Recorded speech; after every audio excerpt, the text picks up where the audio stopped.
All right, up here in the top left corner of K-Daria, we have MVP's Dongre-gu, the OSL finalist, Code S champion. And way over here on the top right corner, we have Evil Genius's Huck as the red Protoss. Yes, indeed. So PVZ fitting enough to close us out. I think this is the fourth PVZ of the day. We've seen some pretty exciting TVZs, though. We've seen some games that have ended very quickly due to Mutalisk play, which I thought were pretty amusing. 2 10-minute games, in fact. One at the hands of Monster versus Puma, one at the hands of Dongre-gu versus Thorzane. Huck, of course, now trying to win things out. Of course, I don't want to say that, you know, there's nothing on this for Evil Geniuses, because it's always fun to play the spoiler, too. EG's already made it through into the playoffs, but now it's not necessarily in their hands, per se. It's like they can just willingly choose who makes it through. But if Huck wins this game, then Slayers makes it through. If Dongre-gu wins this game, then MVP makes it through. Well, they could just choose to put MVP through if Huck were to pro brush or something like that. That certainly would be possible, but he is going to have to win if he's going to put Slayers through. So we'll see if Huck has any allegiances. Maybe he does some ridiculous move. Maybe he's killing DRG down to the last hatchery and just decides to dance and retreat and wait and leave the game. I'm okay with that. Could happen. Yep. Would we give him the win in that situation? I don't know. We might have to force him to win. Yes, that's right. No, you have to go out and win, and MVP's like, are you kidding me?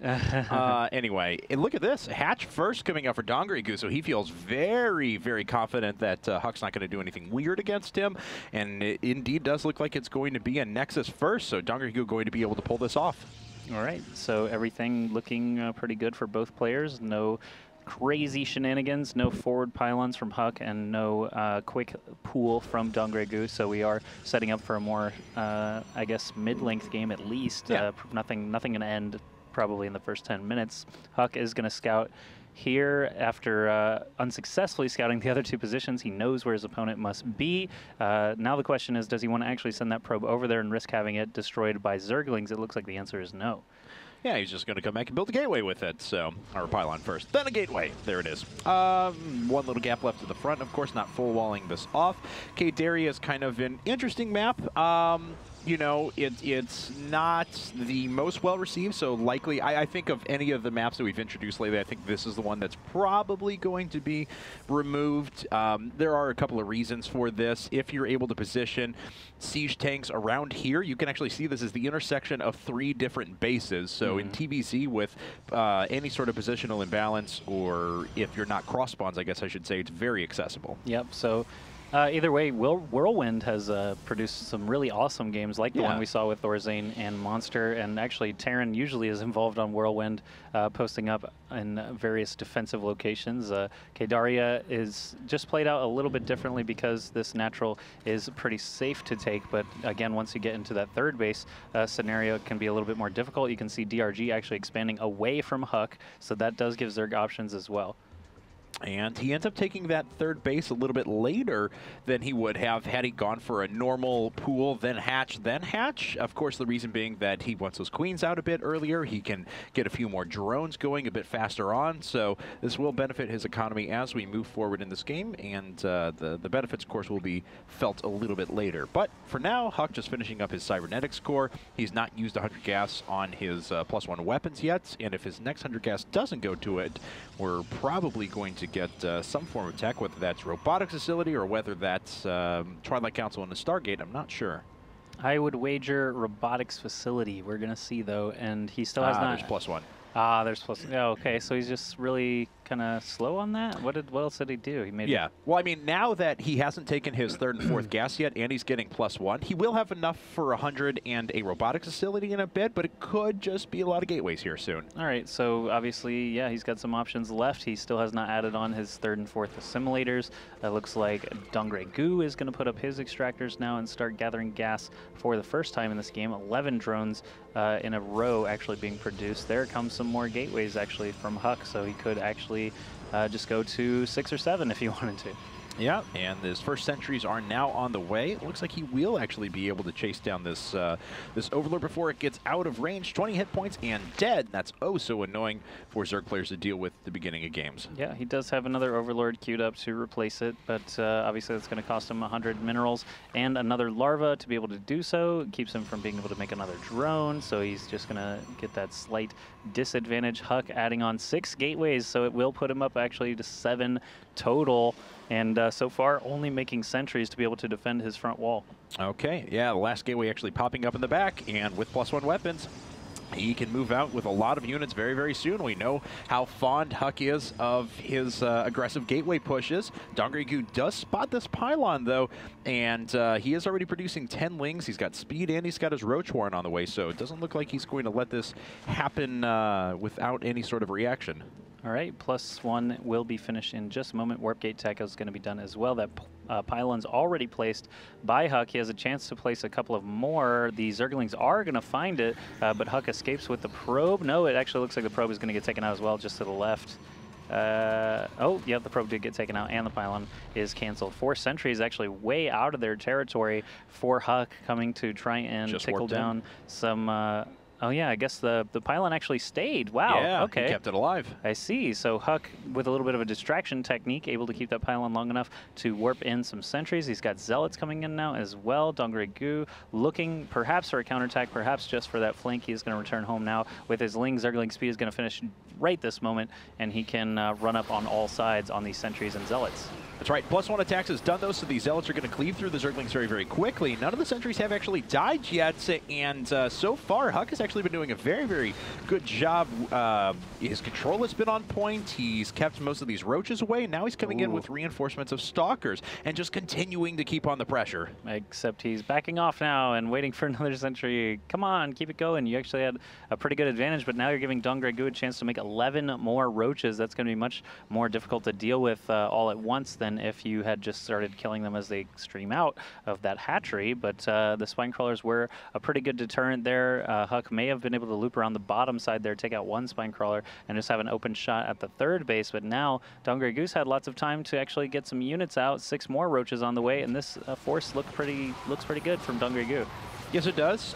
Force Field's actually separating a few of those out. The Zealots are getting picked away up in the front. He may be able to go through these Spine Crawlers. Yeah, he's going to kill 1 Spine Crawler. A second one is still remaining. Queen did throw off a transfusion to try and keep the first one alive as long as possible. Guardian Shield actually enveloping most of those units, but Dongrygu has enough forces. He's going to start pushing these back, even running just the meager amount of Lings he has in front to make sure that he does extra damage and keeps these forces pinned back at home. That's right. More Zealots coming in now for Huck. It looks like they are going to get focused down pretty quickly by the Roaches, and DRG still with just a lot more forces than Huck. If he sends just a couple of roaches to that pylon to finish it off, he won't be able to reinforce anymore. Huck is actually forced to retreat with his remaining 9 stalkers. The Zerglings and roaches continuing to pursue him all the way back home. Yeah, and obviously we know DRG is pretty good at holding off big aggression from Protoss players at the beginning. He just won 4-1 last night in the OSL against MC, a guy who's, well, kind of characterized by his pressure builds. So even though MC has been playing very, very good brand of macro StarCraft over the past couple of months. And these Zealots with +1 are able to whittle down a Roach and take a few Zerglings with them. So not the worst trade there, but of course the pressure up at the front is gone. You mentioned MC, and Huck and MC actually have a really interesting relationship from when they lived in the OGS Team Liquid house. Huck was sort of like an MC junior. Every once in a while they had to play each other. They actually fought at MLG Orlando in 2011, and Huck was victorious there over MC in the grand finals at MLG. So Huck and MC are very actually similar in their play styles, and Dongrygu, yeah, he seems to be well on top of it. He's been preparing for OSL for a long time. He knows that Protoss opponents are going to be there every step of the way. So you know, he's looking on top of his game right now. Huck needing to catch up already. And we see a 4th base being taken for Dongrygu. He's starting to slide down the map rather than take this more exposed base here in the middle. They'll probably grab it in a bit, but not too worried about that at the moment. Just powering forward with another 30 Lings and Pathogen Glands, so we'll have those Infestors added on pretty soon. Yep, Dongrygu actually just making more lings for the moment to be able to have some more bodies on the field when Huck starts progressing forward with his zealots and his sentries and his immortals that are starting to come out one at a time. We've got another Nexus coming up for Huck that'll put him on 3 bases, but Dongregu's been on 3 for so long, he's actually built himself a 45 supply lead, which is pretty substantial. You do expect Zerg to be ahead of Protoss in supply, but 45 is kind of a lot, and with all these lings coming out to help, DRG can basically wait and pick his moment to try and attack in. Huck is not safely, back at home. He's got lots of sentries out in an open field, so Zerg actually does have an opportunity to try and wrap all the way around this. And I know Dongregu is a very quick player. He was spiking over 600 APM there a second ago. That's just insane. All right, so Huck now has a changeling running through and picking up on exactly what he has. Dongregu knows what sort of force is coming at him, and shouldn't be too big of a problem for him to dispatch this if he gets a favorable engagement. But Huck does have really good control. He has really good positioning, and he has a lot of sentry energy at his disposal. But here comes Dongregu, and he immediately drops down a fungal on top of all the units up at the front. And he will whittle down 1, 2, 3, 4 sentries before they're able to do too much. However, the units are actually trapped at the back, and it looks like Huck will be able to force this back for the time being. Okay, so Dongregu actually using Burrow, waiting for these force fields to go away before unburrowing and getting all of his forces back together. Good move there, saving just a couple of those roaches, but I really like the move he used to sort of surprise attack. Just started with fungal and ran in so many lings before force fields could actually be prepared. It looks like he has an opportunity to be able to do that again if he moves up on Huck's force from the back right here. And continue to reinforce from the left side. That could be quite a good flank. Here we go. Lots of lings getting through that force field line once again. I like this use of infested Terrans to keep all the zealots back away from the infestors and roaches. Huck realizing he can just walk away from the infested Terrans because they are so slow and force DRG to come to him. That's a good move, minimizing the damage that he takes from those. Force fields going down. That one really not going to be super duper effective, but Huck actually has a chance to fight back and eventually kill off these last remaining forces of Dongregu. He does, but he hasn't been able to touch the infestors quite yet. They are actually running away, and Huck now needs to get in and start thinking about trying to do some damage. He is cleaning up creep tumors as he starts to make his way through where a normal fourth base would be, but of course in these positions, Dongregu deciding to head down the left-hand side of the map. Don't know if he can extend this far on creep, though, and it does look like Dongregu is setting up for a flank. Maybe just wants to run units by and try and do damage back at home. All right, with Huck actually driving the stake into DRG's territory here, DRG finds an opportunity to run in and kill these probes harvesting gas. That's a nice first target. Obviously, it's going to limit the amount of sentries Huck will be able to make, but then focusing just probes in general. He's got a very large, massive unit, Dongregu, waiting for Huck.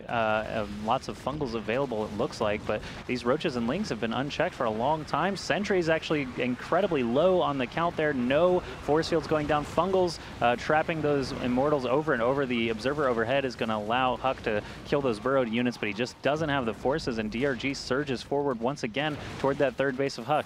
Yeah, and Huck now is in kind of a bad way. He's lost 23 workers. He's down 44 to 80 workers at the moment, so in 100 supply under his opponent now. Even with the +2 upgrades, Dongregu's powering ahead. He's got 4 bases up. He's still got his macro hatch. He's still moving up into hive tech, so everything is pretty much hitting his way, and Huck trying to make one big last stand.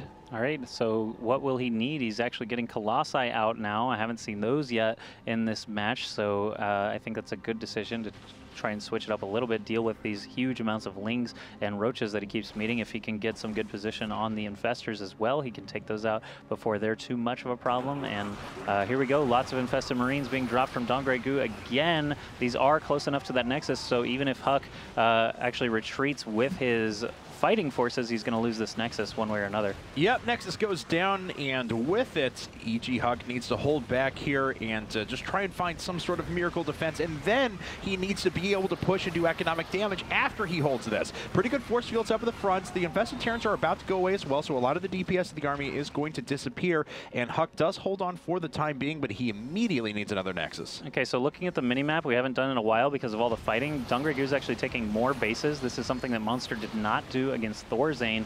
When you're ahead, you just expand. I mean, you've got enough minerals to do so. These infestors probably need to be careful right now. These stalkers have blink and Colossi are out on the field, but Fungal obviously helping them escape.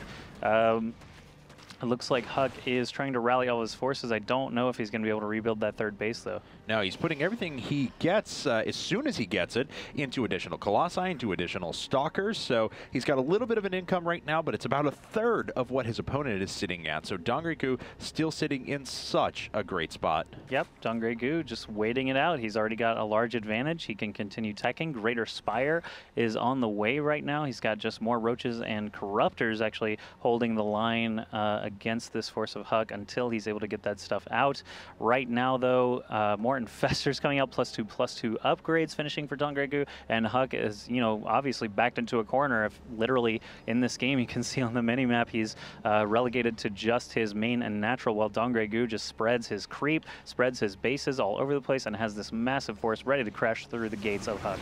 Okay, and he's going to try and move up now. A lot of Zerglings getting torched to the front, as the 2 Colossi will be able to hold off this choke point for quite a while, but Dongrygu doesn't really care as much. I mean, he's got 5 bases, as you pointed out before. He can easily move up to 6, 7, 8, as many as he wants, and with Greater Spire coming up with the Corruptor count where it's at, should be able to produce a large enough siege army to counter the Colossi. But Huck is actually moving out on the map and trying to do some damage, and it looks like Dongrygu is going to take this moment to crash on through. Okay, with as many units as he has, it shouldn't be much of an issue. The Stalkers don't actually have anywhere to blink anymore. Corruptors taking out the Colossi as fast as they possibly can. Infested Marines being spammed all over the place. And these Stalkers actually can't blink anywhere where they're not taking heavy fire. Fungal landing on that last Stalker. And there's the GG Huck. Calling GG Dongrygu, putting MVP into our Premier Division brackets. Congratulations to MVP. They move on to the